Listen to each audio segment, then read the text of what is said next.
Ceritanya Pak Rungkat, saya nggak tahu kalau dia tuh tukang tipu. Lain kali hati-hati ya, jangan cepet percaya sama orang. Iya Pak Rungkat. Terus di mana sekarang motor anak saya? Ada kok, saya taruh di dalam. Akhirnya motor gua balik lagi.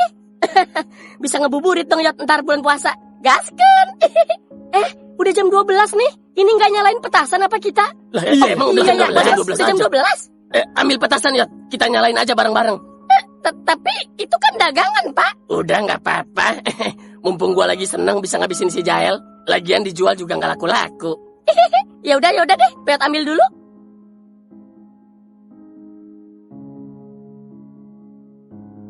Tahun baru seharusnya Pak Jael menyambut dengan tawa, dengan harapan, dengan mimpi-mimpi baru yang masih bersih dan belum tercoret apa-apa. Tapi lihat sekarang, wajahnya babak belur, lebam di mana-mana, pipi memar kebiruan, pelipis bengkak, napasnya masih berat. Setiap tarikan terasa seperti ada pisau kecil menusuk tulang rusuk.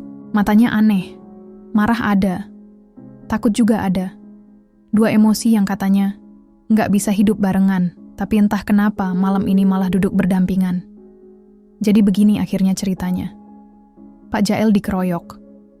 Bukan 1 lawan 1, bukan adu jantan, tapi rame-rame. Dihajar kayak binatang jalanan yang dianggap nggak punya harga diri. Yang ngikat tangannya namanya Dot, nama asing. Baru pertama kali dengar, tapi rasa bencinya terasa akrab, kayak dendam lama yang dipendam terlalu lama. Jerry, kamu dengar nggak nama-nama itu? Kamu pasti kenal tipe orangnya. Wajah-wajah yang selalu milih tangan daripada kepala. Dan ya, Hadi bener. J, anaknya Topan, memang berulah lagi. Kebiasaan lama yang nggak pernah sembuh. Baru kemarin mereka ngeroyok kamu, Jerry. Sampai kamu pulang pincang, harga diri kamu diinjak-injak. Sekarang gantian orang tua ini. Polanya sama. Selalu sama. Emosi dulu, mikir belakangan. Kadang malah nggak mikir sama sekali. Mereka ngerasa benar karena rame. Ngerasa jago karena 5 lawan 1.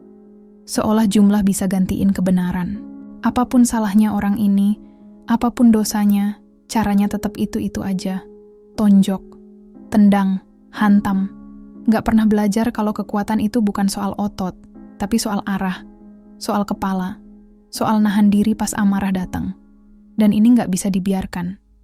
Bukan karena dendam, bukan karena sok jago, tapi karena kalau ini dibiarkan, mereka bakal mikir dunia memang milik yang paling keras mukul.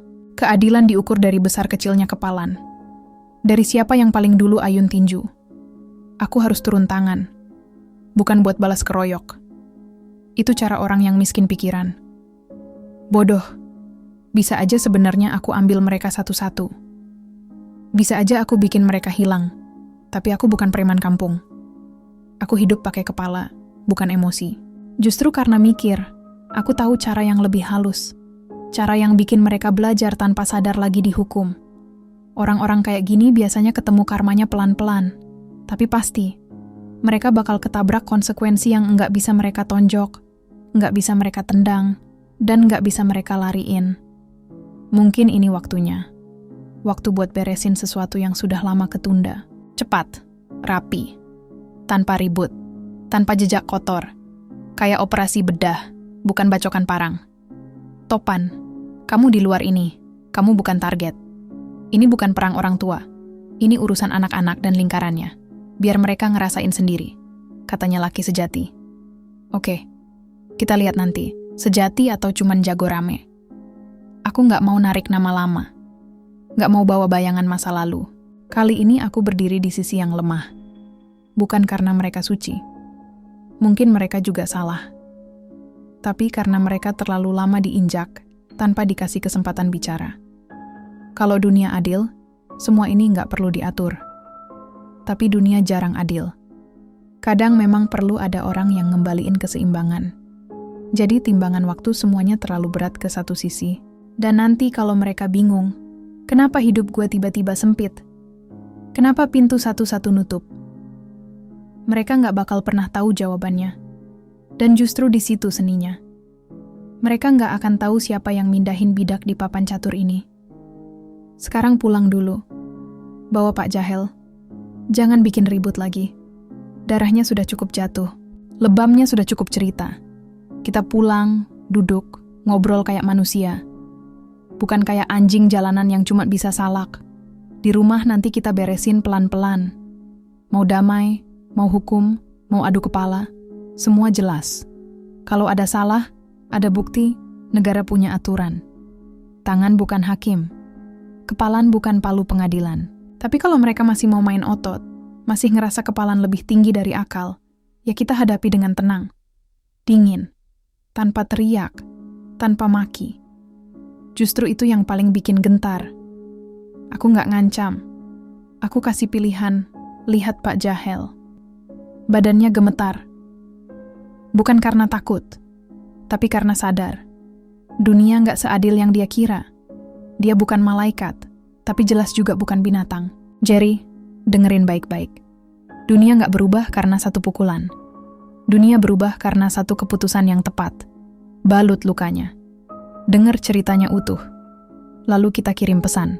Bukan ancaman, tapi aturan. Kalau mereka mau damai, pintu terbuka. Kalau mau hukum, kita antar ke pengadilan. Kalau mau adu jantan, 1 lawan 1. Ada saksi, ada batas. Nggak ada lagi keroyokan gratis. Tahun baru nggak boleh dibuka dengan kebodohan lama. Pelajaran paling mahal biasanya datang saat orang ngerasa dirinya paling benar. Dan kalau memang bisa damai, aku punya tawaran lain. Tawaran yang nggak mereka bayangin. Tanpa ancaman. Tanpa senjata di meja. Tapi pakai angka dan kepastian. Capek kan hidup begini? Aku tahu rasanya. Pernah muda, pernah lapar, pernah marah tanpa tahu arah. Hidup di jalan gelap, tapi nggak dapat apa-apa. Aku tawarkan sistem. Kerja jelas, gaji jelas, hidup teratur. Nggak perlu maling, nggak perlu ngeroyok, nggak perlu lari dari polisi kayak tikus got. Semua rapi, semua ada jenjang. Mereka dapat uang, keluarga aman, anak bisa sekolah, bisnis jalan, semua diuntungkan. Ini bukan sogokan. Ini pilihan hidup. Dan kalau ada yang nolak, nggak apa-apa. Nggak semua orang siap berhenti jadi budak emosinya sendiri. Tapi setidaknya mereka tahu, pintu damai pernah dibuka. Aku nggak cari musuh. Aku cari sistem. Aku nggak cari pahlawan. Aku cari orang yang bisa mikir panjang. Tahun baru ini bisa jadi awal ribut kecil, atau awal persahabatan besar. Pilihan ada di tangan mereka, dan apapun jawabannya, aku siap. Malam itu kami pulang tanpa suara. Tidak ada siren. Tidak ada teriakan. Tidak ada drama. Hanya suara mesin mobil tua dan napas Pak Jahel yang mulai lebih teratur, walau masih tersendat.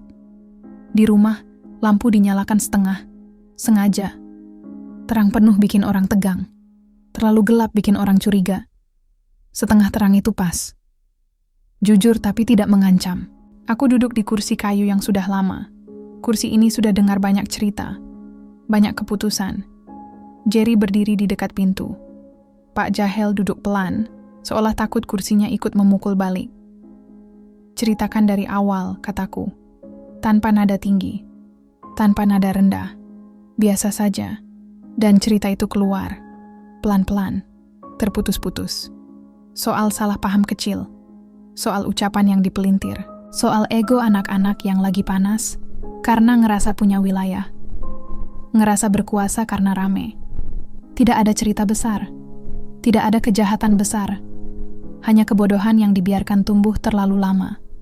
Aku dengar, tidak motong, karena orang yang didengar biasanya berhenti berteriak. Setelah selesai, aku diam.